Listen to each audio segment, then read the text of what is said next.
Bonjour à toutes et à tous.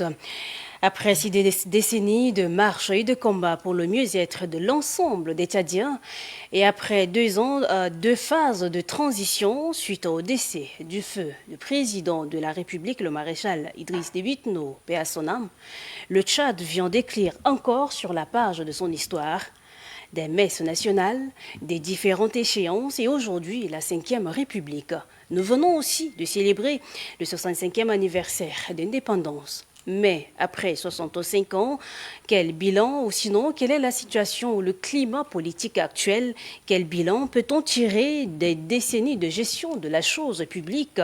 Sommes-nous en train de faire de surplace ou bien y a-t-il des avancées significatives? Nous allons donc au cours de cette émission, de ce plateau Vérité politique, passer en revue l'actualité politique, analyser et évaluer certains aspects du climat politique. Dans cette émission, c'est donc la confrontation des idées dans le but d'en sortir les meilleures propositions, surtout dans le respect de l'autre. Merci à vous d'être de nôtres. Merci à vous, auditrices et auditeurs et chers internautes. Vous pouvez également interagir au cours de cette émission. Nous sommes en direct. Merci de nous accueillir. Autour de ce plateau, nous avons avec nous professeur Avoxuma Diona Atienemo. Bonsoir. Bonsoir, madame. Merci pour votre disponibilité. Merci. Vous êtes donc le président du parti Les Démocrates, mais parallèlement, vous êtes aussi ancien ministre, professeur de santé publique et agrégé en sciences de gestion. Vous êtes auteur. La liste n'est pas exhaustive, mais je préfère m'arrêter là. Merci. Encore merci de répondre donc promptement à notre invitation. J'en profite pour saluer tous les téléspectateurs. Ils sont donc certainement à l'écoute aussi de la partie Hassan Alafouza Togomi. Bonsoir. Bonsoir, madame. Merci encore pour votre disponibilité. Je vous remercie. C'est un plaisir. Le plaisir est donc partagé. Vous êtes ancien parlementaire. Vous êtes également un acteur de développement, un défenseur farouche de la jeunesse tchadienne. Oui, j'ai eu l'honneur d'incarner, comme vous avez dit, Ouais. la jeunesse au Parlement de transition. Et du point de vue développement, cela veut évoluer. Donc, je pense que ça cadre bien avec ce que je suis. Voilà, encore merci à vous pour votre disponibilité. Merci d'être là pour partager avec nous ce plateau. Pour commencer, actualité oblige, puisque nous venons de célébrer il y a quelques jours, ou sinon une semaine, le 65e anniversaire après l'indépendance du Tchad. Nous allons donc devoir commencer par votre analyse, votre bilan, s'il faut le faire ainsi. Qu'est-ce que vous en diriez après 65 ans, Monsieur Alafouza? Eh bien, madame, 65 ans après l'indépendance, c'est beaucoup d'années. Ce n'est pas 65 mois, ni 65 jours, 65 ans. Donc, pour une nation comme la nôtre, je pense qu'elle peut quand même réaliser beaucoup de choses. Par contre, 65 ans, ce n'est pas suffisant pour un État comme le nôtre, qui est sorti de la colonisation, qui a également connu les affres de la guerre juste après les indépendances, pour quand même redresser ou bien obtenir des résultats significatifs dans tous les secteurs. Donc, l'essentiel, c'est qu'aujourd'hui, nous nous mettons d'accord sur quasiment 2 choses importantes. Il y a des choses qui se sont passées, une partie de notre histoire, mais il s'agit d'une partie sombre de notre histoire. Je fais allusion aux guerres, aux divisions fratricides. Et d'autre part, nous sommes une nation qui est capable de se réconcilier avec elle-même, avec son histoire, dont les fils sont capables de régler, n'est-ce pas, leurs problèmes de manière responsable. Le dialogue national inclusif Et souverain l'a démontré. L'essentiel, c'est qu'aujourd'hui, nous avons ce courage de se regarder en face et puis se dire les vérités telles qu'elles sont et proposer des solutions. Reconnaître d'une part ce qui n'a pas marché et se tourner ensemble résolument, n'est-ce pas, vers un futur promettu. Un futur, n'est-ce pas, qui est plein de promesses. D'accord. futur prometteur, on va y revenir dans un instant, mais je me tourne vers vos professeurs. Après 65 années passées, qu'est-ce que vous tirez comme bilan, parlant donc de la généralité?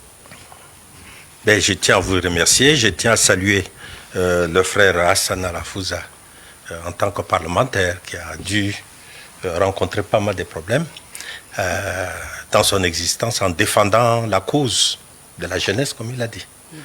65 ans, c'est beaucoup. Même si lui, il dit c'est beaucoup, mais ce n'est pas assez pour un pays. Je n'ai pas l'habitude de comparer ce qui n'est pas comparable. J'essaie de comparer avec d'autres pays.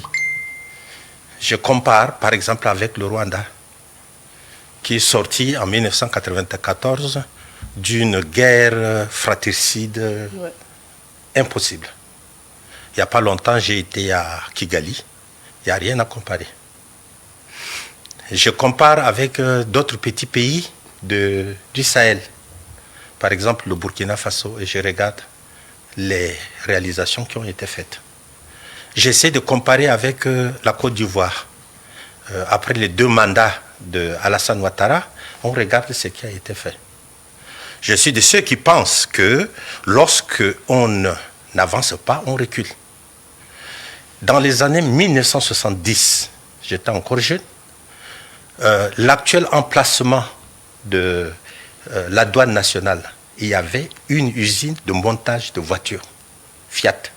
On montait des berliers, on montait des voitures, dans les années 70.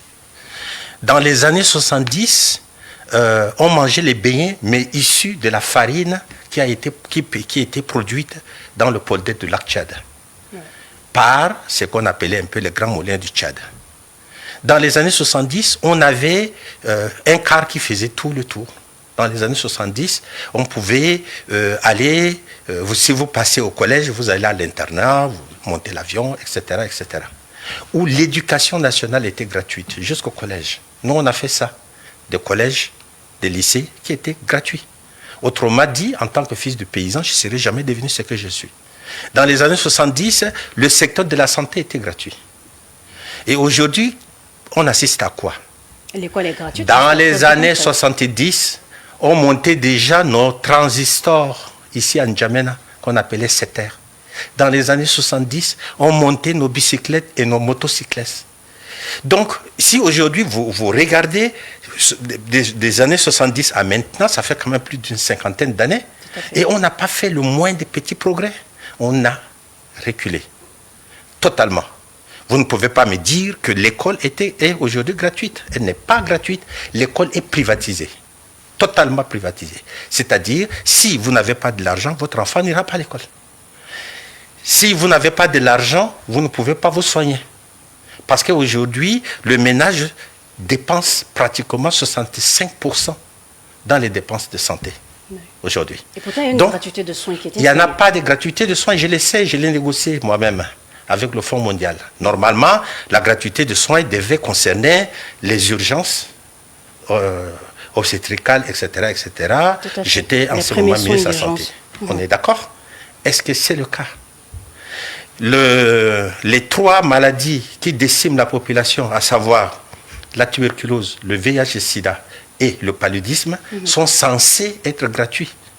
Aujourd'hui, nous continuons de mourir. C'est 40... ce qu'on nous dit. En fait, c'est que tout le monde le dit, moi je l'ai dit, puisqu'au moment où je vous parle, le Fonds mondial a accordé pour le Tchad 95 milliards de francs CFA pour 2025-2027, rien que pour la prise en charge des maladies comme le VIH, le paludisme, etc. etc. Donc, on voit très bien qu'il n'y a absolument rien qui s'est fait. Et quand vous regardez les résultats, parce que quand vous voulez juger de la performance d'un système de santé, il faut regarder ce qu'on appelle des indicateurs de santé. Et il y a 2 indicateurs les plus sensibles. Le plus sensible d'entre eux, c'est la mortalité maternelle. Nous avons un taux de 1092 pour 100 000 naissances vivantes des femmes qui meurent parce qu'elles donnent la vie. C'est le taux le plus élevé du monde. Nous avons 197 pour 1000 le taux de mortalité des enfants de 5 ans. C'est le taux le plus élevé au monde. Finalement, quel est le progrès qu'on a pu faire? Quel est le progrès qu'on a fait? Vous allez me parler des routes, il n'y en a pas de routes. Vous voulez me parler de ponts, il n'y a pas de ponts. Vous voulez me parler de la sécurité, il n'y a pas de sécurité. Vous voulez me parler de ce que vous appelez la cohésion sociale, on ne l'a pas. Donc, du coup, moi je dis, on n'a absolument rien fait, on a plutôt reculé. C'est-à-dire que quand je repars vers 1990, à maintenant, il n'y a absolument aucun progrès qui a été fait. Et j'espère que lui, il va me donner des informations qui vont me conforter dans ce que je suis en train de dire. Néanmoins, la parole est libérée, professeur. Absolument. Donc, mais la parole, elle est libérée, bien sûr que la parole est libérée. À quel prix? À quel prix? Je suis chef d'un parti, oui, mais je l'ai dit, mais à quel prix? Je suis menacé tout le jour. Tout le monde dans le groupe, moi je suis membre, mon parti il est membre de GCAP. Nous ne sommes pas en sécurité ici. Nous étions ici à quoi, 1 an ou 2, où on a pris un chef d'un parti et qu'on a tué en pleine route. On continue encore de tuer les gens. Il y a quelqu'un qui a été condamné pour ça? Non. Et puis à quoi ça sert? Puisque le MPS va vous dire, mais le chien à bois, la caravane passe. Et un même parti qui est là depuis 40 ans, qui n'a absolument rien fait, même pas un puits, pour permettre à ce que la population puisse la boire. Ils n'ont pas pu résoudre, ne serait-ce que le problème de ce que vous appelez le conflit éleveur-agriculteur. Donc, vous voulez dire, vous pouvez parler, mais vous avez faim, vous pouvez toujours continuer de le dire. Mais aujourd'hui, il y a quand même des comités qui sont donc mis en place pour, par exemple, jouer donc le rôle de la médiation. Et il y a également la médiature qui Chaque existe. fois qu'il y a un problème, la seule personne dont je devais entendre la voix, c'est le médiateur, je ne l'entends pas. Donc vous vous posez aussi des questions. D'accord. Alors, monsieur Alafouza, vous voulez réagir donc à ce que le professeur vient de dire? Je vais rebondir sur ce que le professeur dit. Je le remercie beaucoup et je suis honoré de partager ce plateau avec lui. D'accord. C'est un intellectuel de haut rang, quelqu'un qui a carrément toutes les casquettes. Et je tiens à faire une précision, je pense qu'elle est importante. Moi, je ne représente ni le parti au pouvoir, ni le gouvernement. Donc, ce que je peux faire, c'est d'apporter ma contribution, ma manière de voir les choses, mon analyse personnelle. Mais au moins, vous militez dans un parti politique. C'est ça. Maintenant, ici, je ne représente ni le parti politique, ni le gouvernement. Donc, vous êtes apolitique. Je tiens à faire cette précision. D'accord, on aura compris. J'ai représenté la jeunesse au Parlement, la jeunesse en tant qu'entité, en tant que corporation de la jeunesse de la nation. Maintenant, pour ce qui est la description qui a été faite tout à l'heure par le professeur, je pense que il y a beaucoup de vérité dans ça. Il y a beaucoup de vérité. C'est exactement le débat qu'on a eu lors du dialogue national inclusif et souverain. Toutes ces questions ont été abordées. Il y a des résolutions qui ont été faites. Moi, je suis né dans les années 90. Je suis né dans les années 90. Et c'est vrai, quand je vois les anciens parlent, c'est très nostalgique. Vous êtes un je comprends. noir. Et je n'ai pas assisté donc ce qui s'est passé dans les années 70, 65, etc. Ouais. Mais il y a beaucoup qui nous disaient qu'avant c'était mieux. Quand même, les comptes Ouais, l'histoire nous apprend cela. Voilà. Mais moi, je ne suis pas témoin oculaire. Maintenant, ce que je sais, c'est qu'il faut reconnaître que tout n'est pas noir. Il y a des efforts qui sont en train d'être faits. Aujourd'hui, je vais citer un exemple qui va quand même faire adhérer beaucoup de Tchadiens sur le domaine de l'enseignement supérieur, par exemple. Il y a des efforts qui se font par rapport aux années 90, l'année de l'année 2000. Moi, par exemple, je suis le fruit de l'école tchadienne et j'ai obtenu mon diplôme ici à l'université de Niamey, le fameux Harlem. D'accord. Voilà, à Djouman ici. Avant, il faut faire 6 ans, parfois minimum 4 ans, 5 ans pour obtenir une licence. Une licence, oui. Aujourd'hui, on peut obtenir, n'est-ce pas, en 3 ans. Ce sont des changements concrets dont on parle. Maintenant, pour ce qui est de la gratuité de l'école et tout ça, c'est vrai. Une école privatisée.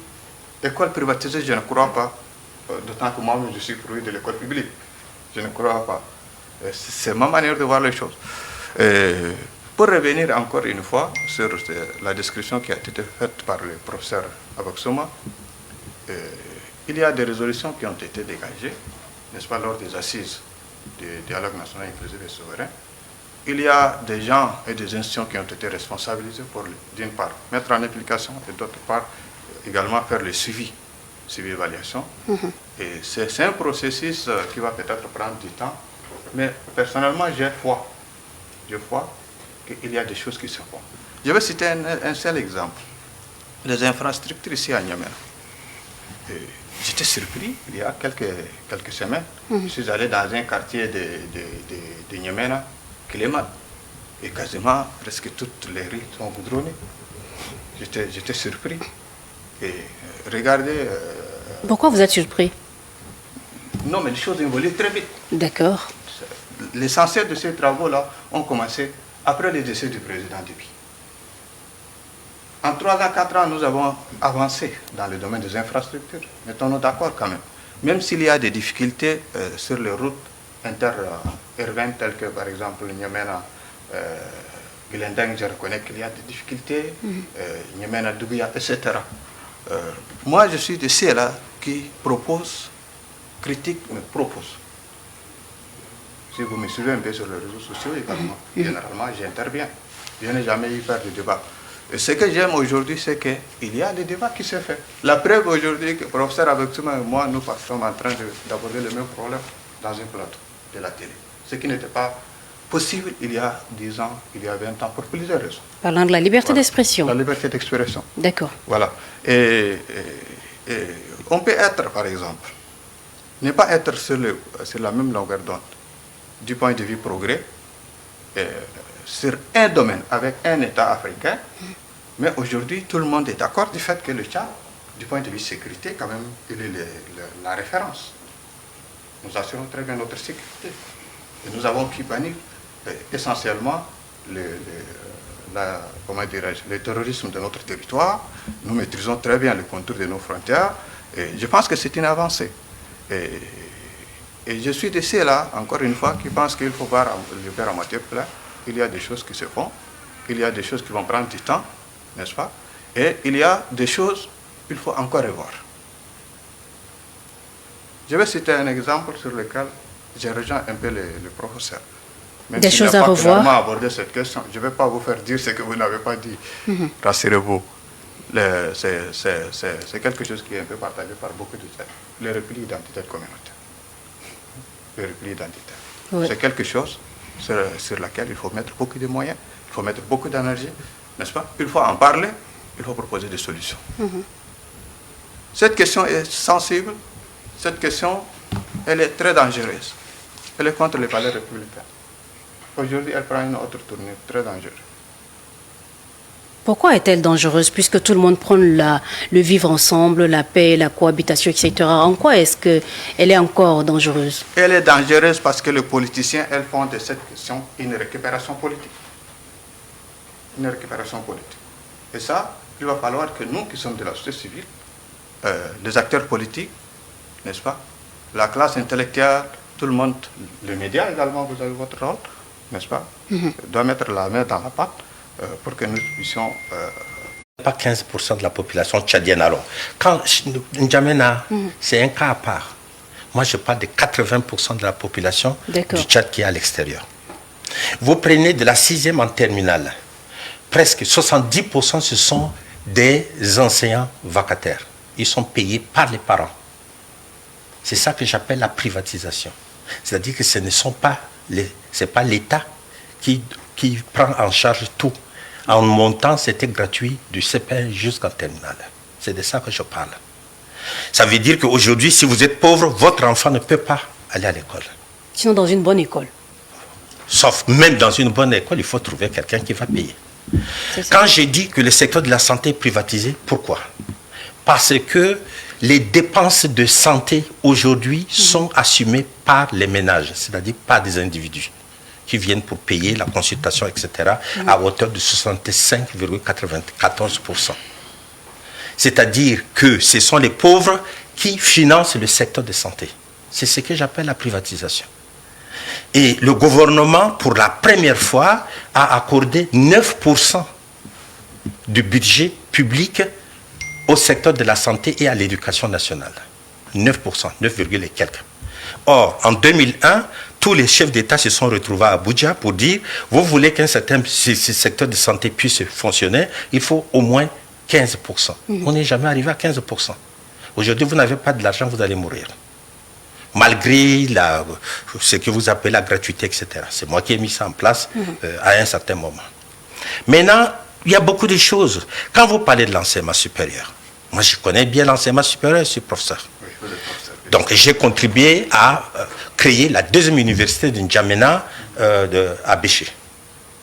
J'ai contribué à créer l'institut de Mongo, de Biltine, de Bangor aussi. De Bangor, oui. Toukra, l'université virtuelle, etc. Je sais de quoi on parle. Moi-même, j'ai entendu le ministre d'État, ministre de l'Enseignement supérieur dire ceci. Tout l'enseignement supérieur, l'effectif est de 58 000 étudiants. Et lui-même, il dit que le Cameroun seulement accueille pratiquement plus de 70 000 étudiants. Donc, on ne peut pas dire qu'aujourd'hui, l'offre d'enseignement supérieur suffit pour absorber les étudiants qui demandent à être formés. Et vous savez très bien que même avec l'université publique, si vous n'avez pas de l'argent, vous payez. Moi, je suis responsable de la formation doctorale, donc je sais de quoi on parle. Et n'allons pas jusqu'à là, parce que si on va dans les détails, on ne va pas s'en sortir. Moi, je connais les chiffres. Maintenant, pour ce qui concerne les problèmes des infrastructures, vous avez constaté qu'une partie de la capitale de N'Djamena, tout est goudronné. Et vous n'avez pas dit qu'il y a une partie de la capitale de N'Djamena, rien n'est goudronné. Vous n'avez pas dit ça. C'est-à-dire qu'aujourd'hui, la capitale de N'Djamena est divisée en deux. Il y a une capitale pour certains, il y a une capitale pour d'autres. Et vous avez soulevé une question très, très sensible de l'identité communautaire. Mais elle est arrivée quand? À partir de quel moment nous avons assisté à ce que vous appelez aujourd'hui des conflits éleveurs-agriculteurs? Ça ne s'est pas toujours fait comme ça avant. C'est arrivé à un moment bien déterminé. Et je vous donne une date. Le 18 novembre 2020, à Koumra, l'ancien président a fait venir tous les gouverneurs et tous les généraux et il leur avait dit ceci. Vous avez à choisir soit l'armée, soit vous faites l'élevage. Ça veut dire quoi? Ça veut dire que les éleveurs au Tchad, ben, ce sont les mêmes qui nous gouvernent. Et ce sont les mêmes qui donnent les armes à une partie de certains pour tuer d'autres. Vous ne pouvez pas me dire qu'il y a une sécurité aujourd'hui au niveau du Tchad. Tous ces conflits-là que nous assistons depuis tout du nord au sud, etc., ça n'a pas toujours existé. Mais le Tchad n'est pas le seul pays où on pratique l'agriculture et l'élevage. J'étais au Burkina, j'étais au Niger. On ne tue pas autant de personnes comme ça. Qu'est-ce qui ne va pas? Et le repli identitaire. Mais regardez-le, le repli identitaire, il est suscité par l'injustice, la malgouvernance. Prenez un seul décret signé par le président Mahamat Idriss Déby Itno et vous allez voir que le Tchad, là, il est déjà divisé. Il est divisé. C'est une minorité. Il contrôle tout. Tout. Vous allez regarder seulement, vous verrez. Et il ne faut pas tout le temps mettre ça sur le dos de quelqu'un. Et je commence par comprendre que quand vous parlez d'identité, là, vous voulez faire référence à ce qui vient de se passer sur le plan politique avec votre allié, M. Success Masra. Ça n'a jamais été le cas. Non, mais c'est pratiquement ça. C'est ça qui a été dit. C'est ça qui a été dit. On lui a fait porter le fait qu'il est xénophobe et qu'il est raciste. Comment quelqu'un qui est noir peut être raciste dans un pays de noirs? Je n'ai jamais vu ça. Donc, pour l'instant, on regarde ce qui est en train de se faire. Nous, on constate. Et ne venez pas tout le temps me dire, oui, mais vous parlez. Et que ça fait, il y a 10 ans, ça ne se faisait pas. C'est comme s'il y avait une différence entre le régime d'aujourd'hui et l'ancien régime. Et pourtant, pour moi, c'est le même régime qui sont en place depuis plus de 40 ans. C'est la même chose. Il y a eu quand même 3 présidents, professeur. Mais c'est la même chose, ce sont les mêmes parents, c'est les mêmes choses. C'est le même système. C'est la même injustice. C'est-à-dire qu'aujourd'hui, le politicien qui divisent le plus, ce sont ceux qui prennent les décisions. Ils ne réconcilient personne. Et ils excluent les autres. Mais quand vous excluez les autres, vous vous attendez à quoi? Vous vous attendez à ce que l'individu puisse se plaindre et ne soit pas content. Ils pensent ça. Regardez un peu la façon dont les richesses se sont distribuées. Nous produisons, exportons pratiquement 200 000 barils de pétrole par jour. Si vous multipliez avec le prix de baril, etc., nous avons quelque chose comme 10 milliards de francs CFA par jour. Et comment se fait-il qu'on soit pauvre? Et comment se fait-il que notre gasoil ou être coûte plus cher que celui du Niger qui vient de commencer? Comment? Un autre pays qui va ravitailler le Tchad en carburant aussi. Comment essayez-vous de comprendre que vous produisez la même chose, vous êtes obligé d'aller prendre le gasoil ou autre là dans un pays comme au Niger où ça coûte moins cher. Eux aussi ils ont des besoins. Pourquoi ça coûte cher? Comment se fait-il qu'il y a quelques années, avec 1000 francs, vous avez 10 pains, aujourd'hui, avec 1000 francs, vous avez 8 pains? Comment pouvez-vous expliquer l'inflation telle qu'elle est en train de se passer maintenant? Qui s'occupe? Allez-y au marché, regardez un peu le prix. Regardez comment le pauvre il souffre. Parce que dès lors que vous mangez, certaines personnes mangent matin, midi et soir, ils estiment que tout le monde n'a pas faim. Mais ça ne va pas. Vous ne connaissez pas les réalités du pays telles qu'elles se présentent. Pour se mettre dans la peau de ces populations, le chef du gouvernement a effectué une visite dans les marchés. Il a effectué et puis il est venu, il a diminué le prix. Ça permettra de prendre des décisions. Ça permettra. Ouais. Ok, mais ça c'est le futur, on attend.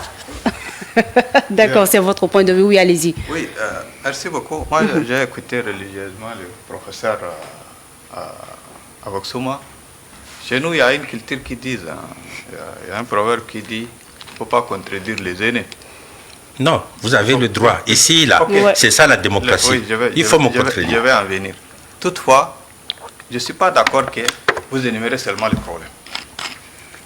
On va arriver aux solutions. Voilà, je ne suis pas d'accord que vous énumérez seulement les problèmes. C'est ce qu'on m'a demandé. On nous a demandé de parler du bilan. Oui, je sais. Et alors, on parle du bilan. Oui, oui. Le problème, non, moi, encore une fois, je vais être clair ici. Moi, je ne représente ni le gouvernement ici, ni le ministre en charge du pétrole, ni le ministre en charge du commerce qui régule les prix. Ça, ce n'est pas moi. Mais mon analyse personnelle, c'est que je ne suis pas trop d'accord qu'on énumère seulement les problèmes. Ça n'aide pas. Ça n'aide pas. Moi, il y a seulement moi, j'étais en fonction. Et vous, il y a quelques années. Nous avons apporté notre contribution et ceux qui sont là, ils sont comme nous. Ils ont leurs difficultés. Les difficultés peuvent être nombreuses, n'est-ce pas? Maintenant, la solution, c'est quoi? La solution, comme j'avais dit au préalable, je pense que nous devons dialoguer. Nous devons conjuguer les efforts. Et nous ne devons pas dire que voilà, c'est l'affaire des autres et puis ce sont des autres qui divisent, etc. Ça, c'est ce qu'on appelle la déresponsabilisation. Nous ne pouvons pas se jeter les responsabilités. Nous devons nous assumer. Assumer comment? Faire des propositions concrètes. Apporter notre contribution, chacun en fonction de sa capacité. On ne peut pas dire que quelqu'un qui a un certain niveau de responsabilité, même à la fin de ses fonctions, ne peut pas utiliser quand même, ne serait-ce que son influence, n'est-ce pas, dans la mesure du possible, pour apporter une contribution. Mais on a eu plusieurs occasions pour faire des propositions, comme au dialogue, comme les forums ou le séminaire sur la décentralisation, voilà. etc. Les dialogues, c'est il y a quelques mois. Je crois, il y a 2 ans, 3 ans, je crois. Les années déjà passées. C'est déjà 3 ans pile. 3 ans. C'est en août l'année 2022. Aujourd'hui, nous sommes en 2025. Donc 3 ans. Bientôt 3 ans. Moi, c'est 3 ans dans tous les cas. On ne peut pas obtenir tous ces résultats en 3 ans. Moi, là où je ne suis pas très d'accord avec le professeur Aboxouma, il est plus informé que moi dans le domaine de la santé, puisqu'il est un ancien ministre de la Santé. Hein? Il est aussi un technicien de santé. Voilà, il est aussi professeur même dans le domaine de la santé. Oui. Je n'ai pas quand même toutes les informations que lui, mais je ne suis pas d'accord qu'aujourd'hui, vous ne pouvez pas dire que les soins de première nécessité ne sont pas gratuits. Ça, je ne suis pas d'accord. Ça, quand même, ça n'existe que de nom. Voilà. Ça existe, mais l'intérieur est vide. C'est ce qu'on veut dire. l'intérieur de la pharmacie. Les soins de première nécessité sont Ouais, gratuits. les premiers soins d'urgence. L'inscription est gratuite, n'est-ce pas? Même à l'université, pour une catégorie de personnes, c'est gratuit. Moi, par exemple, pour obtenir mon diplôme à l'université de N'Djamena, pour le cycle de licence, je n'ai payé que 30 000 pour m'inscrire. Et après, chaque année, chaque mois, on me paye 30 000. Vous voyez, j'étais boursier.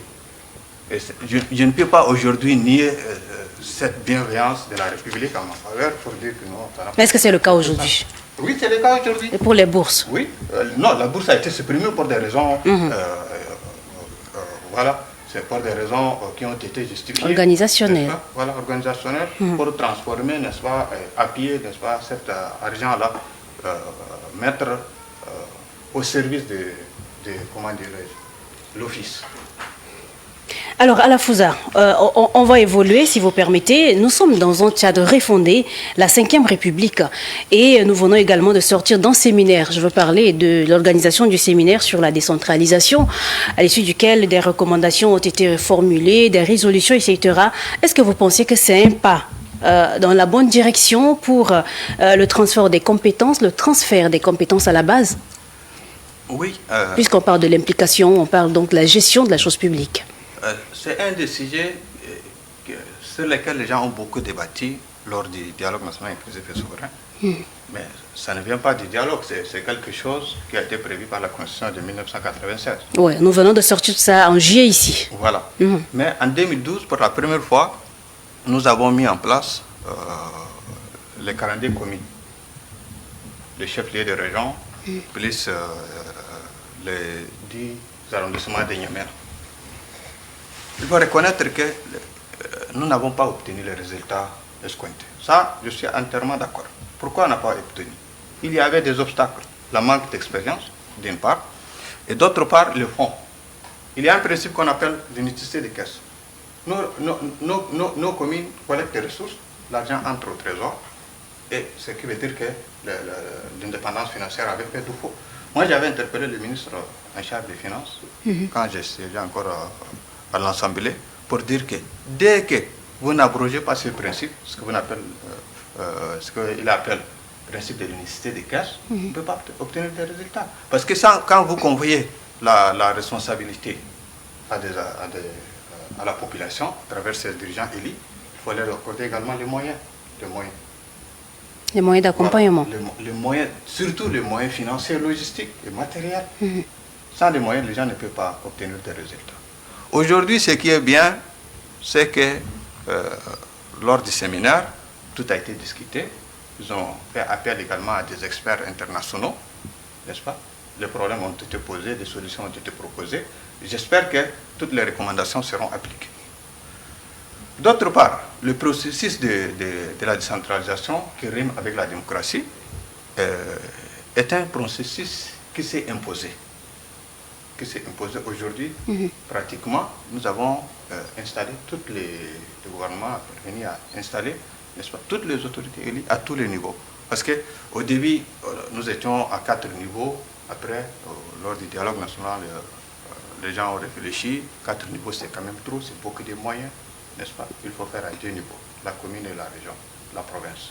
La province, donc, c'est quelque chose qui a été fait lors des élections. Les autorités ont été élues, n'est-ce pas? Les exécutifs sont installés. Et je pense que pour le reste, on va voir quelque chose qui date seulement de quelques mois. Et je ne suis pas quand même m'anticiper pour dire que voilà, les choses marchent. Et on aura l'occasion toujours de suivre de près, et puis faire des recommandations, critiquer, mais aussi faire des propositions pour permettre à la décentralisation, à ce processus qui est aussi complexe parce qu'il y a des États qui ont expérimenté cela il y a 60 ans, 70 ans, mais le processus n'est pas encore achevé à 100%. D'accord. Professeur, qu'est-ce que vous en dites sur ce séminaire? Est-ce que ça valait le coup? Est-ce que c'est donc un pas vers la bonne direction pour parler donc du transfert des compétences à la base? Mais le transfert de compétences, ce n'est pas quelque chose qui se décrète. Comment ça? Ça ne se décrète pas. Je pose une question simple. Qui gère au niveau décentralisé? qui est le principal responsable au niveau décentralisé? Celui qui gère dans une province, c'est qui? Le plus important, c'est le gouverneur. Après le gouverneur, c'est le préfet. Après le préfet, c'est etc. Ces gens sont nommés par décret. Ils ne sont pas élus. Alors, les législatives, les élections mais communales, nous tous, moi je suis des GCAP. Nous savons dans quelles conditions les gens qui ont été élus, entre guillemets, là, on sait dans quelles conditions ça a été fait. Pourquoi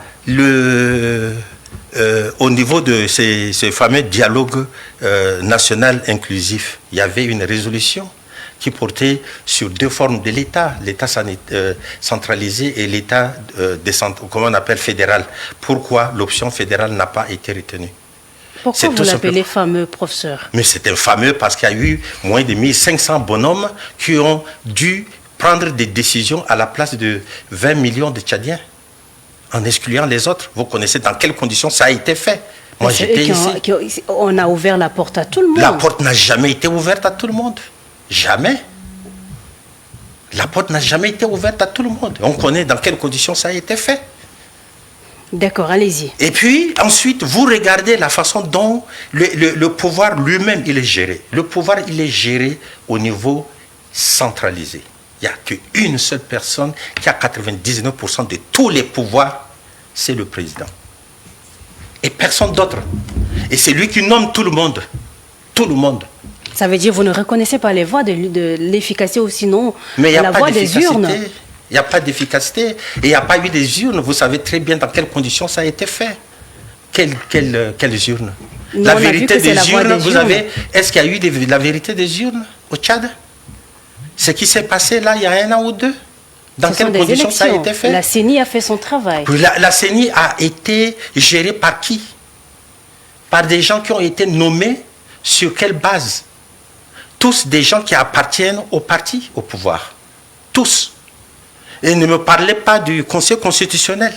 L'ange a fait son travail. Mais l'ange, ce n'est qu'un instrument de confiscation de pouvoir. Et rien d'autre. Et puis le fameux référendum qui a eu lieu, c'était juste pour donner un pouvoir total à un individu qui est le président. Vous ne pouvez pas me dire qu'il y a eu des élections, que tout est, on ne sait pas quoi. Alors ne me parlez pas de la décentralisation parce que ce terme décentralisation n'est pas utilisé que cette année. Il a toujours été le cas depuis le début père. Ouais. Mais il n'y a pas de décentralisation, vous ne pouvez rien faire. Les gens qui sont à l'intérieur du pays, ceux-là tous, depuis les maires jusqu'aux députés, ce sont des gens qui ont été désignés. Tout le monde le sait. Vous allez gérer ça de quelle façon? C'est pas comme ça qu'on dit. Donc, moi personnellement, j'attends de voir. Alors, quand mon frère Alafouz a dit, il faut faire des propositions, mais on fera des propositions. Je ne suis pas encore là, je fais que des constats. Et à la fin, on fera des propositions. J'ai mon mot à dire par rapport à ça. Donc, on ne va pas venir nous faire avaler des choses qui ne marchent pas. Nous avons boycotté parce que ce n'était pas possible. Il n'y avait aucune possibilité de faire quoi que ce soit en matière de gouvernance dans ce pays. Aucune possibilité. Aucune. Il n'y a aucune voix dans ce pays qui peut sortir de quelque part pour dire quoi que ce soit dans ce pays. Il n'y a qu'un seul individu qui décide de tout. Et il est là, tout le monde le connaît. C'est lui qui décide de tout. Mais parlant de GK, par exemple, professeur, à un moment donné, on dirait vous préférez donc la politique de la chaise vide en refusant d'aller, par exemple, aux échéances, etc. Il n'y a pas de chaise vide dans ce pays, tout est déjà occupé. Il n'y a pas de chaise vide ici. Et nous avons fait des propositions avant. On a bien fait ce qu'on appelle un dialogue politique au minimum. On a fait des propositions, on a dit il faut qu'on s'assied, il faut qu'on parle. Il faut qu'on regarde.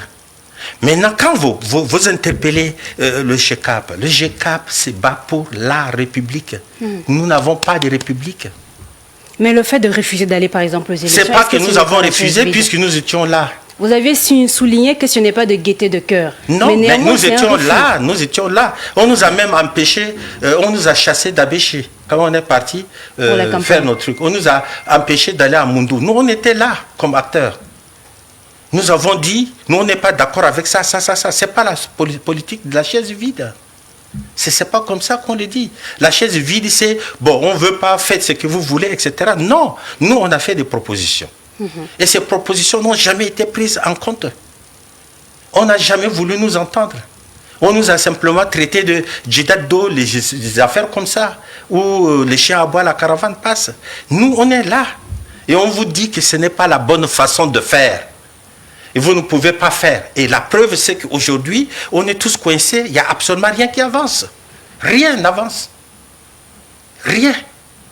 À part, on a tué quelqu'un, on a brûlé quelqu'un, on a mis quelqu'un en prison, on a fait ceci, il n'y a rien. Et on va dire, oui, mais ça ne fait que 3 ans ou 4 ans seulement qu'on est là, il n'y a pas. Mais faites la comparaison avec le Burkina Faso. Ils sont 2 ans là. Un individu, ce qu'il a fait là-bas. Nous, on a fait quoi? Vous me dites, oui, dans le quartier nord, toutes les rues sont goudronnées. Mais tout ce qui est le quartier sud, il n'y a aucune route qui est goudronnée. Laquelle?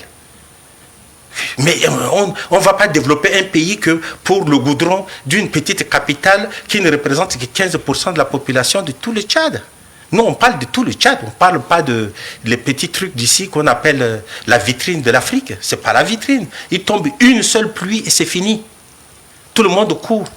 Mais quand il y a une volonté d'un progressiste, est-ce qu'on doit s'arrêter donc à ceci? Non, on ne dit pas ça. On a dit, nous ne sommes pas encore aux propositions, on arrivera aux propositions. D'accord, on laisse à la Foza donner d'abord son avis. Puisqu'il brûle de donner son avis, on va y revenir. Oui, moi je pense que je suis un peu surpris du tableau qui est présenté par le professeur Aboxoma. Les chiffres. Bon, moi je préfère les tableaux parce que... les tableaux, là, il y a des chiffres dedans.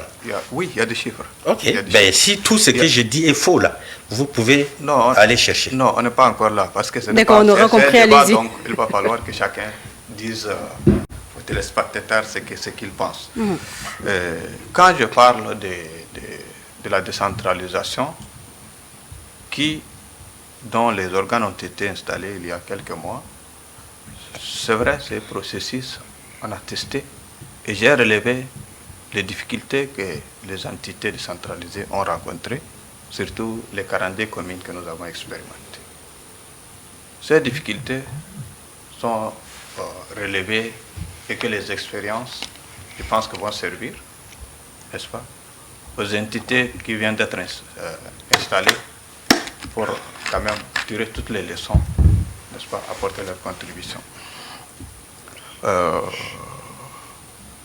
Je suis un peu surpris qu'au niveau des G4, ça c'est mon avis en tant que citoyen qui voulait également être convaincu par un parti politique ou un regroupement de partis politiques de remettre en cause tout. Moi qui suis ancien parlementaire, je suis sûr d'une chose, la décentralisation, n'est-ce pas, pour élever son niveau d'importance, on a parlé de ces principes dans la Constitution. On a posé les grands principes, n'est-ce pas, dans la Constitution de la Ve République. Après, il y a des lois qui ont été prises, par exemple la loi numéro 14, n'est-ce pas? Et pour répondre à une de vos questions, qui est le chef au niveau des régions? C'est le président du conseil provincial qui a même les prééminence, n'est-ce pas, en termes de préséance sur le gouverneur, qui sont devenus des délégués des régions, des délégués généraux du gouvernement auprès des provinces. Ils sont totalement autonomes vis-à-vis des gouverneurs. Ça, c'est ce que nos textes disent. Le texte de la République, la Constitution, en tant que loi fondamentale, et la loi 14, qui est la loi organique qui régit la décentralisation. Maintenant, s'il y a dans la pratique, on a des informations que quelque chose se passe, ça concerne les personnes. Ça concerne les personnes. Nous, en tant que citoyens, moi par exemple, en tant que citoyen, je suis participant au dialogue national inclusif et souverain. J'ai participé au processus, n'est-ce pas, de retour à l'ordre constitutionnel. Et je crois dans la Ve République que nous avons tous contribué, en tout cas la majorité des Tchadiens ont contribué, une très grande majorité ont contribué à mettre en place les institutions et les lois. Pour ce qui est de la comparaison, moi je pense qu'on ne peut pas quand même comparer ce qui n'est pas comparable. Je suis aujourd'hui sûr d'une chose, et je suis convaincu, comme beaucoup de Tchadiens d'ailleurs, ils sont très nombreux, c'est que lorsque le président défunt est mort, et là je salue également la classe politique, j'ai eu l'occasion de dire à l'Assemblée que les Tchadiens ont su quand même se réunir autour de l'essentiel de la République. Le Tchad était en danger. Le Tchad va ressembler peut-être au Soudan d'aujourd'hui. Le Tchad va ressembler, je ne sais pas moi, au Rwanda de l'époque.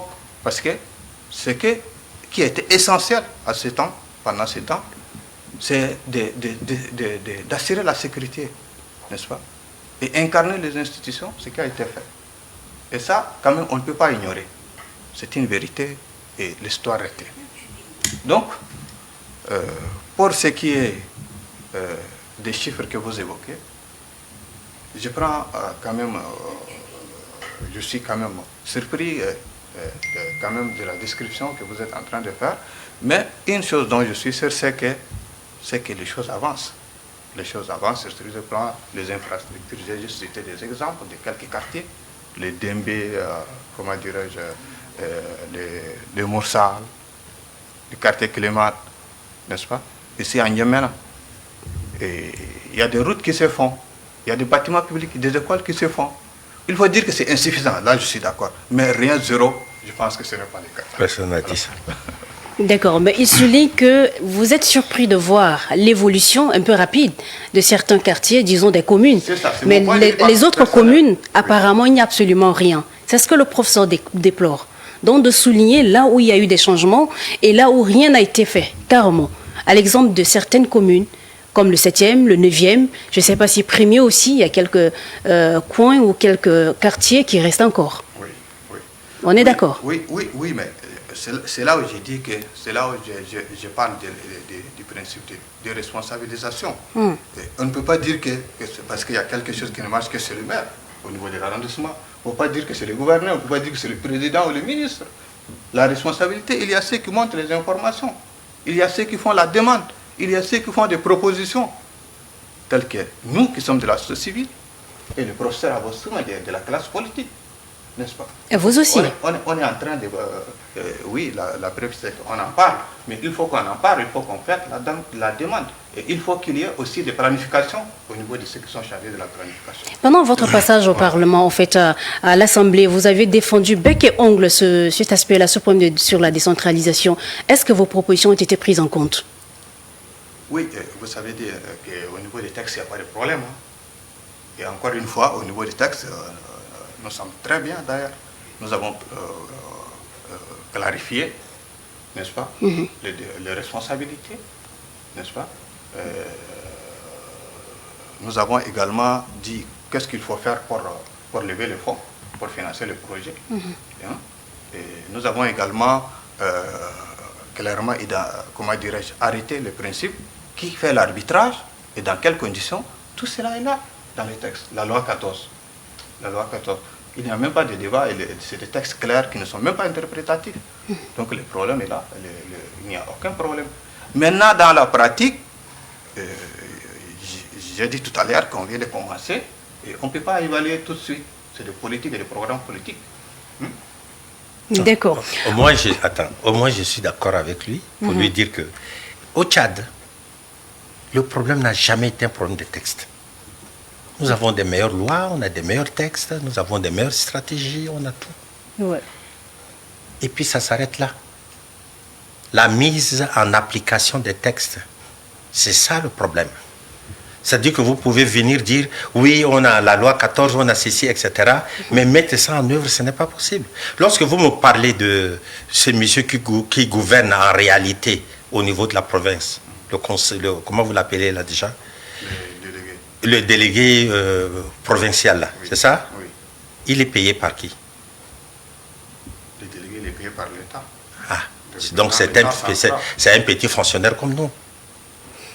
C'est-à-dire qu'à la rigueur, c'est quelqu'un qui est décrété. Non, permettez-moi, dans aucun pays, même dans la fédération, il faut qu'il y ait quelqu'un qui représente l'État.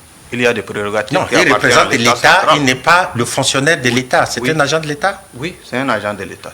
Il est payé par l'État, il représente l'État, le gouvernement, au niveau local. Oui. Parce que la confiance n'exclut pas les contrôles.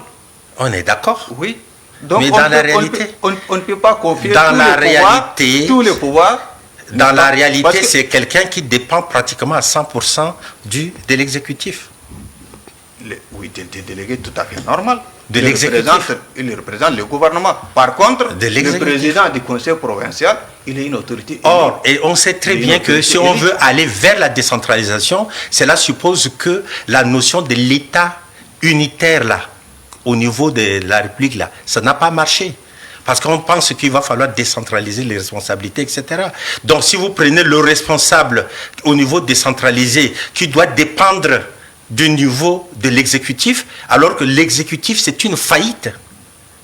Il n'y a pas un seul développement qui viendra du nouveau exécutif pour aller développer l'arrière-pays. Donc, ça veut dire qu'on est en train de tourner en rond. Non, mais professeur, là, on tourne en rond. Je ne suis pas d'accord. Ah bon, allez-y. Ce que je voulais dire, c'est qu'il y a, d'une part, le conseil provincial, qui est un organe élu, qui désigne son président, qui représente la population. C'est un organe élu qui jouit de la légitimité populaire, n'est-ce pas, qui est libre dans toutes les actions. Il y a à côté le gouvernement qui regarde avec l'œil, n'est-ce pas, qui fait le suivi des activités. Ce représentant du gouvernement, qui est le gouverneur qui est devenu délégué, en tout cas c'est la même chose, cette autorité a seulement des pouvoirs limités. D'abord, il ne peut pas arrêter, comment dirais-je, entrer, s'ingérer dans le fonctionnement du conseil, qui est un organe élu, qui jouit de la légitimité populaire. Et d'autre part, ces tâches sont précisées dans la loi 14. La loi 14, elle est claire. Non, le gouverneur ne s'occupe que de la sécurité et le suivi des textes. Il y a 17 autres domaines, les choses qui sont en train d'être mises en place. Donc c'est ma vision des choses. Je ne contredis pas forcément ce que vous dites. Ça, c'est votre vision. Je suis tout à fait d'accord avec vous, partis politiques, mon ami. Je suis tout à fait d'accord avec vous lorsque vous parlez, vous encensez la loi 14. Ça, c'est un texte. Moi, je suis un pragmatique. Je suis un monsieur qui est toujours intéressé par la mise en œuvre. Et c'est cette mise en œuvre qui me pose problème, parce que la gouvernance d'un pays relève d'abord du fiducie, c'est-à-dire de la confiance. Il n'y a personne de l'extrême nord à l'extrême sud ou l'extrême est à l'ouest qui fait confiance au gouvernement centralisé. Personne. Non, je ne pense pas. Mais je vous assure, allez-y simplement, regardez simplement toutes les élections ou tout ce qui s'est passé. Mais vous êtes obligé de défendre. Non, je ne défends personne. C'est ma vision des choses. Moi, je donne mon point de vue. Oui, c'est mon point de vue en tant que citoyen qui a sa propre analyse. Oui. Soyons d'accord. Par exemple, c'est là aussi l'acceptation des divergences d'opinion. Par exemple, vous avez refusé de participer au dialogue. C'est juste un exemple. Non, on n'a pas refusé. On a fait des propositions pour... En tout cas, vous n'êtes pas participant. Et on nous a exclus. C'est juste un exemple. Mais je vous assure, on nous a exclus. Donc, pour moi, en tout cas, vous n'êtes pas participant. Non, on n'a pas participé. Vous n'avez pas participé. Vous n'avez pas participé aux élections. Non. Il y a des partis qui ont participé. Il y a des partis qui ont participé. Est-ce que tous les autres ont tort? Là, ce n'est pas à moi de juger. C'est le Tchadien qui juge. Je regarde, mais on n'a jamais demandé le point de vue des Tchadiens. Jamais. Non, je ne pense pas. C'est Tchadien. Le dialogue dont vous parlez, c'est oui. les 1500 personnes. Oui. Voire plus 100. Moi, je ne fais pas partie. 1400. Moi, je fais partie. Oui. Je fais partie. Mais non, vous ne faites pas 1500 personnes. C'est plus. Non. C'est plus. Non. Non, moi, il y a des chiffres officiels qui sont là. C'est plus de 1500 personnes. Maintenant, c'est que les 1500, sur des considérations objectives, les représentants de la jeunesse, n'est-ce pas, les associations de la société civile, les chefferies traditionnelles, on ne peut pas ignorer la légitimité de toutes ces considérations. Non, on n'a ces pas représentants. dit ça. Donc, ils sont nombreux, ils sont là. Oui. C'est pour cela que la démocratie, à mon point de vue personnel, c'est aussi accepter ce que la majorité a fait quelque part. Oui, mais on va évoluer, si vous permettez, on va évoluer, Monsieur Alafouza et professeur. Je reviens vers vous. Vous faites partie de l'un des exilés de 1982, au temps du Sénabré. Ben, je me demande pourquoi, après votre retour, après votre exil de retour, vous aviez cheminé avec l'UNDR à un moment donné pour ensuite jeter l'éponge et puis aujourd'hui vous avez créé votre propre formation politique. Pourquoi attendre maintenant pour créer votre formation alors que vous en aviez l'occasion? Je suis parti à la retraite, en exil politique le 7 juin 1982. Parce que j'étais convaincu que le système qui devait être mis en place est un système sanguinaire. Et j'ai cette expérience, parce que j'ai déjà été fait prisonnier par les gens de Hissène Habré le 19 février 1979. J'ai connu ce que vous appelez un peu l'abattoir de Sarah. Je connais comment ça s'est passé. Et je fais partie de ceux qui avaient lutté pour que Hissène Habré, le MPS arrive au pouvoir. Je le sais parce que j'étais à Brazzaville. Et on était avec les Ousmane Gam, avec tous les gens là qui étaient là, y compris Moussa Faki. Et si nous sommes revenus au Tchad après 1990, on espérait que quelque chose allait changer. Or, c'était de abréisme sans abré. Quand le MPC est arrivé au pouvoir, ben, il a simplement enlevé le parti de Habré pour prendre sa place, et c'est les mêmes pratiques qui ont continué jusqu'à aujourd'hui. Le ni or ni argent, mais la liberté n'a pas été faite. Personne n'a eu cette liberté. Il n'y a jamais eu autant de morts que pendant ce moment de liberté. Toutes ces tueries dans le Guéra, dans le Wadaï, dans le Moyen-Chari, tout ça, comment vous expliquez ça? Comment vous expliquez? Donc on ne peut pas dire que le Tchadien, il est libre. Aujourd'hui, personne, il faut avoir beaucoup de courage pour dire ce que nous, on est en train de dire.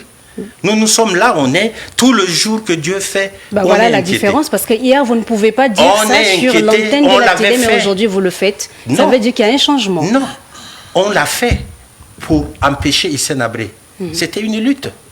Moi, j'ai commencé à militer dans un parti politique, c'était le 11 novembre 1979, c'était l'UND, l'Union nationale démocratique. D'accord. Donc, après, on a compris qu'il y a des choses qui devaient changer. Ça n'a pas changé. Et on pensait que l'UNDR, bon, qui a ajouté un R à l'UND, oui, devait probablement accéder au pouvoir. Or, on s'est rendu compte que ça ne marchait pas. Et lorsque on s'est rendu compte que c'est l'accompagnement de la dynastie qui se mettait en place, moi j'ai dit non, je ne suis pas. C'est tout. Ce n'est pas une divergence entre personnes, entre Avoxouma et Saleh Kebzabo. Saleh Kebzabo a dit, j'entre dans le système pour changer les choses de l'intérieur. Je lui ai dit, tu ne peux pas changer les choses de l'intérieur. Parce que tu ne finiras que par être assimilé au système. Voici ce qui est en train de se passer. Et si on vous proposait, puisque vous aviez votre formation politique aujourd'hui, et si on vous proposait d'aller à l'intérieur pour aider à changer les choses? Mais maman, j'ai déjà été ministre d'État, j'avais démissionné. Ouais. J'étais ministre d'État. Vous avez géré le portefeuille du ministère de l'Éducation, de la Santé. D'éducation, enseignement supérieur, de la santé, etc. Oui. J'ai fait ce que je devais faire. Mais tout ce que j'avais contribué à mettre en place, il n'y a absolument rien qui a marché. C'est-à-dire qu'aujourd'hui, vous pouvez travailler pour ces systèmes, tout ce que vous allez faire sera battu en brèche. Mais si rien n'a marché, puisque c'est vous-même qui avez commencé, est-ce que vous ne vous reprochez pas de quelque chose? Non, parce que je ne suis plus là. Par exemple, c'est moi qui ai contribué à mettre en place la gratuité des ARV. D'accord. Donc, que ce soit les ARV, que ce soit la lutte contre le paludisme, etc., et la tuberculose. C'est nous qui avons fait venir, ramener le Fonds mondial au Tchad, parce que tous les partenaires étaient partis, il fallait les faire venir. Je fais partie de ceux qui avaient contribué à l'érection de l'hôpital mère-enfant, à l'hôpital de la Renaissance et à l'hôpital de Pont Samaritain. Il y a des choses qui marchent, il y en a qui ne marchent pas. On devait aller continuer.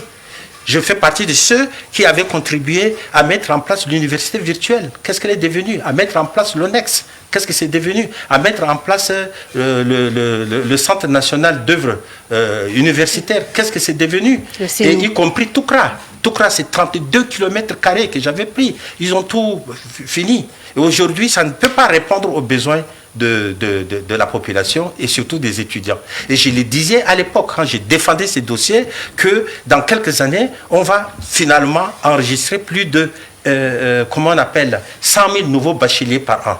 Aujourd'hui, on est en train d'arriver. Qu'est-ce qui a été fait? Eh bien, de toutes vos œuvres, professeur, vous n'êtes donc fier de rien? Vous n'avez confiance Non, je en ne dis personne? pas que je ne suis pas fier. Moi, je suis de ceux qui pensent que chaque fois que vous reculez, vous ne voulez pas avancer, vous reculez. Nous, on ne veut pas avancer et on recule. On fait seulement du statu quo. Et le statu quo, ça ne me sied pas. Et moi, je ne suis pas fier de voir un pays qui est le mien être le dernier du monde. Aujourd'hui, nous sommes les derniers du monde en tout. Je ne suis pas de ceux-là. Je ne dis pas que ça n'a pas été fait. Ça ne suffit pas. Dites au bon Dieu de nous arrêter un peu l'air pendant 5 minutes ou 10 minutes. Vous verrez si on va vivre. Vous pouvez le lui dire non, aussi, est-ce qu'il va professeur? m'écouter, lui? Qu'est-ce que vous voulez ajouter quelque chose? Bon, merci beaucoup. Moi, ce que je voulais ajouter, c'est que je ne suis pas trop d'accord lorsque le professeur dit que dans tout ce qu'il a fait, rien n'a avancé, rien n'est abouti. Rien n'a abouti. Est-ce que quelque chose que vous avez construit, n'est-ce pas, et que vous êtes physiquement sur le terrain, et que les lignes ne bougent pas, moi je pense que quoi qu'il en soit, on a une part de responsabilité. On a une part de responsabilité. Parce que on n'a pas besoin d'être, par exemple, ministre, n'est-ce pas, député, président de la République, pour contribuer dans le secteur, par exemple, de la santé, de l'éducation, et apporter sa contribution. Le professeur, il est là, il est témoin, et je suis désolé, mais je n'ai aucune intention de vous vexer, mais vous êtes aussi ancien ministre, monsieur le ministre d'État. Dans le domaine de l'enseignement supérieur, vous avez votre part de responsabilité. Par rapport à moi, par rapport à un autre, n'est-ce pas, qui n'a pas eu l'occasion d'arriver à ce niveau de responsabilité. Bon, vous étiez étudiant, donc oui. allez-y. Oui. Donc, et vous pouvez me situer une responsabilité particulière? Non, pas particulière. Dans le domaine de l'enseignement, on peut toujours être partie prenante. Mais moi, je suis enseignant depuis. Je suis le responsable de la formation doctorale en sciences de gestion. Oui. Je contribue à sortir des maîtres assistants, des maîtres de conférences dans le domaine de l'enseignement supérieur. Je continue. Aujourd'hui, même maintenant. Oui, je sais.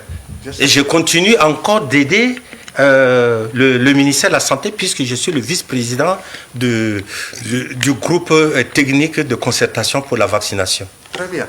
Maintenant, en plus de cela, monsieur le professeur, ce que moi je pense juste, ce que je pense pratique, c'est aussi de faire proposition. Maintenant, tous les problèmes. Est-ce qu'il est question de construire des écoles, des universités? Est-ce qu'il est question de recruter plus? N'est-ce pas? Est-ce qu'il est question maintenant de former plus et de ne pas absorber? Voilà. Est-ce qu'il est question, par exemple, de faire des partenariats avec d'autres? Il y a toutes ces possibilités. Et ce que vous trouvez juste, vous nous dites, nous qui sommes ici, nous prendrons note. Et ceux qui nous écoutent à travers leurs écrans également vont prendre note. Mais quand on garde les propositions pour après, et puis on fait seulement les blancs, je pense que ce n'est pas trop pratique. Ça, c'est mon avis. On répond aux questions qui sont posées par Madame la journaliste. D'accord. Elle ne m'a pas dit quelles sont les propositions. Donc, je ne peux pas... On va aborder les propositions pour finir, parce que le temps aussi ne nous fait pas cadeau. Ben, je vais revenir un peu. Vous êtes sorti donc, par là un peu de votre formation politique. Le parti... Les démocrates. Vous êtes sorti d'une rencontre. Si vous pouvez nous parler un peu brièvement de ce qui ressort. Ouais. On avait organisé un congrès le 8 et le 9 août. Ben, c'est un congrès, c'est la bonne marche d'un parti pour remettre un peu en réflexion les stratégies de survie dans un environnement pas très amical actuellement, pour essayer de booster un peu le militantisme, pour essayer de réorganiser le parti, pour essayer de réfléchir sur l'avenir et surtout pour adopter le programme politique du parti. Et c'est de ça que nous avons parlé, essayer de voir comment est-ce qu'on peut faire mieux, parce que nous sortons quand même de 4 années de luttes très intenses au niveau du GCAP, il va falloir qu'on réfléchisse par rapport à ce qui va se passer demain. D'accord. Alors tout à l'heure, vous dites tout est centralisé au niveau d'une seule personne. Vous déplorez beaucoup des aspects déjà. Qu'est-ce que vous, en tant que président des partis, apportez comme proposition, pour ne pas dire des solutions, acquis de droit, pour essayer d'améliorer les choses, pour ne pas dire que tout est centralisé sur une seule personne qui dirige ou qui maîtrise tout, pour emprunter vos propres mots? Le sens de notre combat, actuellement, que ce soit au niveau du GCAP ou au niveau de mon parti, c'est de nous battre pour ce qu'on appelle les institutions inclusives. Les institutions inclusives. Parce que si ce ne sont pas des institutions inclusives, M. Sonko ne serait pas devenu président au Sénégal. Donc il faut remettre en cause l'ANCH, remettre en cause le Conseil constitutionnel, etc., qui ne sont que des organes du pouvoir et qui sont aussi animés. Les sénateurs. Oui, tout ça, ce sont des gens qui ont été nommés par la discrétion d'un individu, d'un président, et qui tous travaillent pour la même philosophie de sous-développement du Tchad. C'est la raison pour laquelle le Tchad est toujours le dernier du monde. Donc nous voulons qu'on aille et qu'on remette en cause la gouvernance actuelle. Tout est un problème de gouvernance. Et le Tchad est mal gouverné, tout le monde le sait, et je l'écoute. Ce sont les gens qui sont les plus responsables qui eux-mêmes disent que ça ne va pas. Ce n'est pas moi seulement qui crie. Et ne revenons pas en arrière par rapport à ça, ce sont des passés. Mais telles que les choses sont en train de se passer, ce sont les mêmes choses qu'on va voir demain. C'est-à-dire qu'aujourd'hui, vous ne voyez absolument rien. Si ce n'est pas un séminaire autour de la décentralisation, si ce n'est pas un truc par rapport au PND, des affaires comme ça, où on n'a même pas de financement, on ne sait pas comment est-ce que tout ça va aboutir. Mais il faut une table ronde pour déposer les problèmes. Mais les tables rondes, il faut que solutions. vous trouviez des gens qui sont capables d'eux. Et vous allez me dire, oui, mais il y a les partenaires au développement, etc. Mais moi, j'ai travaillé pendant plus de 6 ans à l'Organisation mondiale de la santé comme directeur. Donc moi, je sais à peu près ce que les institutions bilatérales ou multilatérales font. Il n'y a pas un seul pays au monde qui est développé par des institutions multilatérales ou bilatérales. On est développé par nos propres ressources avec les nôtres. Dès lors que vous êtes dans un pays où vous faites l'exclusion totale d'une partie de la population, quel que soit ce qui va arriver, il n'y aura pas la confiance. S'il n'y a pas la confiance, il n'y a pas un développement harmonieux. Est-ce que vous êtes de ceux qui pensent que, par exemple, les sénateurs, c'est un poste de plus qui absorbe le pays? Mais ils apportent quoi? Quoi de concret? Bon, maintenant, on vous écoute sur les propositions. Vous étiez sur les propositions. Comment est-ce qu'ils ont été cooptés? Tous ont été cooptés. Il n'y a absolument rien. Ce n'est pas des gens qui ont été élus à proprement parler, tel qu'on le voit. Que vous soyez député ou pas. Nous, on était là dans ce quartier, on savait déjà qui va devenir député dans tel ou tel coin. Il y a même des gens qui n'ont même pas bougé de N'Djamena pour aller battre campagne à l'intérieur. Quelles seront vos priorités si on vous nomme? Ma priorité, c'est la gouvernance. D'accord.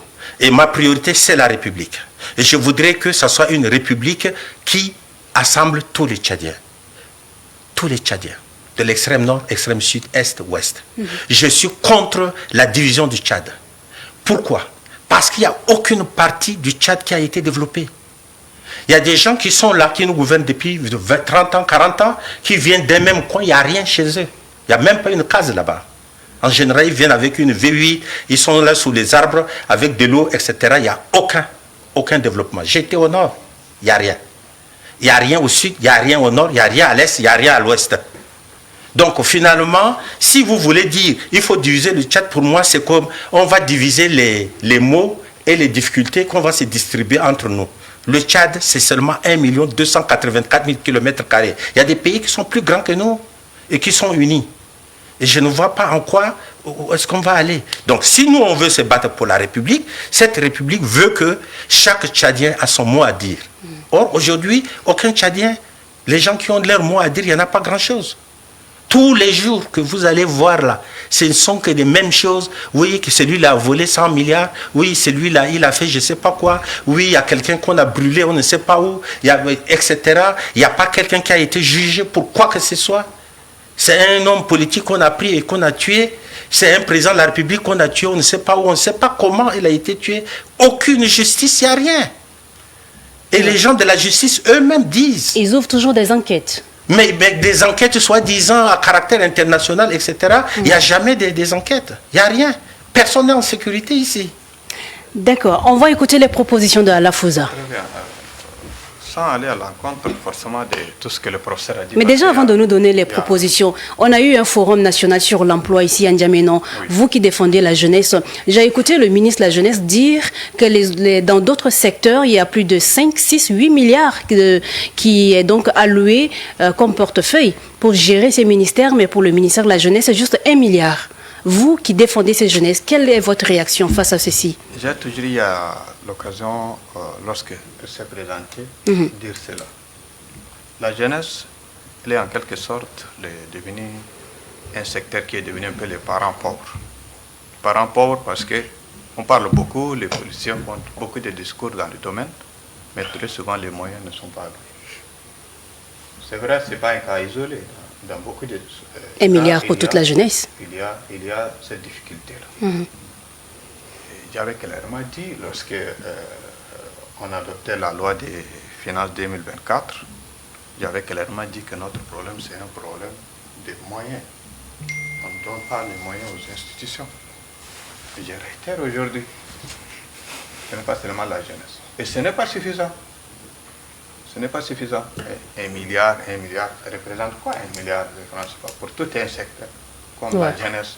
Et la jeunesse représente, selon les données officielles que nous disposons, à peu près 65 à 70% de la population. Plus de la moitié de la population. Et je peux même dire mieux. Oui. 15,8% de la population tchadienne, non, la moitié de la population tchadienne a 15,8 ans. 15,8. Ça dit que quand vous regardez la pyramide des âges, là, 15,8 ans, là, ce sont les gens qui ont 50%. Merci pour les données. Donc, vous voyez un peu, la problématique, c'est un secteur qui est quand même important. Maintenant, pour ce qui est de l'emploi, il faut reconnaître que nous sommes dans un pays, et là, fort malheureusement, où seulement le secteur public qui est l'employeur. Et ça, c'est un danger. Oui, mais... Oui, ça, c'est un danger. Il faut investir dans le secteur privé. Il faut investir dans le secteur privé, il faut libéraliser un peu l'économie. Et il faut également accompagner l'entrepreneuriat en milieu jeune. On parle beaucoup, il y a quelques années, l'entrepreneuriat féminin, l'entrepreneuriat en milieu jeune, mais il y a eu des difficultés également dans ce secteur. On a créé les projets 50 000 emplois et les financements tardent à venir. Et là également, il faut savoir lever les goulots d'étranglement. Ces propositions-là, j'ai eu l'occasion de le faire et je le fais encore aujourd'hui. Merci d'ailleurs pour la question. Maintenant, si vous me permettez, je vais rebondir à ce que le professeur... On n'a pas assez de temps, hein. Très rapidement. Alors, moi, je pense que ce qui est important, c'est que nous avons tous ces problèmes-là. Même si je ne partage pas forcément tout ce que vous dites, parce que je reconnais que lui, c'est un homme politique. Il a créé un parti politique. C'est ça, les démocrates. Pour remporter le pouvoir. Oui, il est en quête du fauteuil présidentiel. Oui, non, c'est tout à fait normal qu'ils disent, voilà, rien ne marche, zéro. En se mettant ça, vous l'aviez déjà dit. Vous l'aviez déjà dit. Oui, votre proposition. Donc, la proposition, c'est que les propositions vont toujours venir et que chaque citoyen a sa vision des choses et tout en étant respectueux de la vision des autres. Et je suis de ceux-là qui croient dans les institutions. Quand vous avez le micro, voilà. Vous donnez carrément votre message pour finir. Voilà. Les institutions, par exemple, je suis de ceux-là qui ne remettent pas forcément en cause les institutions, que ce soit l'ANGE, le Conseil constitutionnel. Parce que le problème, ce n'est pas de changer quelqu'un pour faire venir un autre. Nous avons des lois, des institutions dans ce pays-là. Les institutions et lois donnent des prérogatives. Même si le professeur Aboxouma demain devient président de la République, n'est-ce pas, conformément à la Constitution, il aura cette responsabilité de désigner, par exemple, une partie des sénateurs. Il aura cette charge de désigner, n'est-ce pas, les membres du Conseil constitutionnel, les membres de l'ANCHE, n'est-ce pas? Donc ça, ce n'est pas quelque chose qui est lié à la personne, mais à la fonction présidentielle. Le président de la République en tant qu'institution. Ça, c'est ce que je voulais dire à propos de ce que, en plus de ce que le professeur Abakso m'a dit. D'accord. Merci beaucoup Alafouza. Professeur, est-ce qu'il faut toujours rester derrière, regarder l'État faire et après critiquer, ou que faut-il faire pour contribuer donc à l'amélioration de la chose publique? Et aussi, puisque vous aviez géré aussi le portefeuille de la jeunesse, qu'est-ce qu'il faut dire par rapport à ces nombreux d'étudiants, 70 000 étudiants au Cameroun, mais beaucoup trouvent donc finissent fatalement, beaucoup des étudiants tchadiens qui meurent au Cameroun, pour préciser les choses. Qu'est-ce que vous en dites? Quand j'ai commencé à parler, j'ai commencé avec ce qui existait dans les années 70. Des entreprises qui existaient. Pourquoi il n'y a plus d'entreprises aujourd'hui? Et je suis tout à fait d'accord avec vous lorsque vous dites l'emploi, ce n'est pas que la fonction publique. Je suis d'accord. Mais vous connaissez pourquoi nous sommes les derniers en matière de ce qu'on appelle le climat des affaires. Nous sommes l'un des derniers du monde, le climat des affaires internes. Est-ce que vous connaissez à peu près le volume de la dette intérieure? L'argent qu'on doit aux hommes d'affaires au Tchad ici. C'est phénoménal. C'est-à-dire que si vous n'arrivez pas à payer les hommes d'affaires, comment voulez-vous créer des entreprises? Si vous n'arrivez pas à clarifier ce qu'on appelle le climat des affaires, avec des textes, avec ceci, vous allez au Bénin, vous arrivez à 8h, à 13h, vous avez déjà créé votre entreprise. Ici, ça prend combien de temps? C'est là où on parle des institutions. Moi, je ne parle pas des institutions parce que c'est ça. Je décris les institutions politiques qui sont complètement dévoyées à la sorte de quelqu'un. Mais toutes les autres institutions, ça ne fonctionne pas. Qui a droit au marché public aujourd'hui? Qui? Personne. Mais les rares qui ont le marché public là. Mais ce n'est pas ces gens-là qui réalisent quoi que ce soit. Moi, la première fois où j'étais ministre de la Santé, j'ai entendu un terme. On m'a dit, monsieur le ministre, venez, vous allez faire ce qu'on appelle la réception fictive. Sur un marché de 4 ou 5 ou 6 milliards. Et j'ai pris 2 ou 3 cartons comme ça, on a montré, c'est ça la réception fictive. C'est-à-dire, quelqu'un a gagné un marché, il a pris son argent et fictivement, j'ai vu 2 ou 3 cartons. C'est-à-dire, ils sont nombreux à gagner et à s'enrichir. C'est quelqu'un, c'est pas au nom de l'État. Mais c'est ça, c'est quelqu'un. C'est un homme d'affaires. D'accord, face à tout ceci, qu'est-ce que vous proposez? Mais c'est de ça que je parle. Ce sont des institutions, c'est la politique de développement, c'est comment on fait pour avancer. D'accord. C'est la lutte contre la corruption. La corruption au Tchad. Est-ce qu'il y a quelque chose que vous pouvez faire sans corrompre quelqu'un?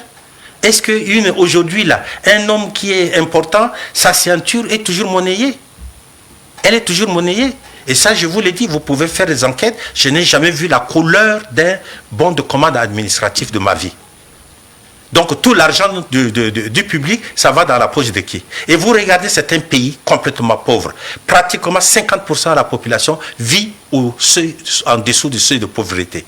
Aujourd'hui, le salaire en moyen sur l'ensemble du territoire mensuel est de 34 800 francs. Ça, ce sont des données. Ça veut dire que nous sommes tous pratiquement des pauvres. C'est vrai, quand vous regardez comme ça, il y en a des gens qui sont trop riches, mais il y a des gens qui sont trop pauvres. trop pauvre. Donc, ce n'est pas ça, un pays. Un pays, c'est quand on se bat pour essayer de baliser quand il y a la souffrance, il faut que la souffrance soit partagée entre tout le monde, pas par rapport à certains.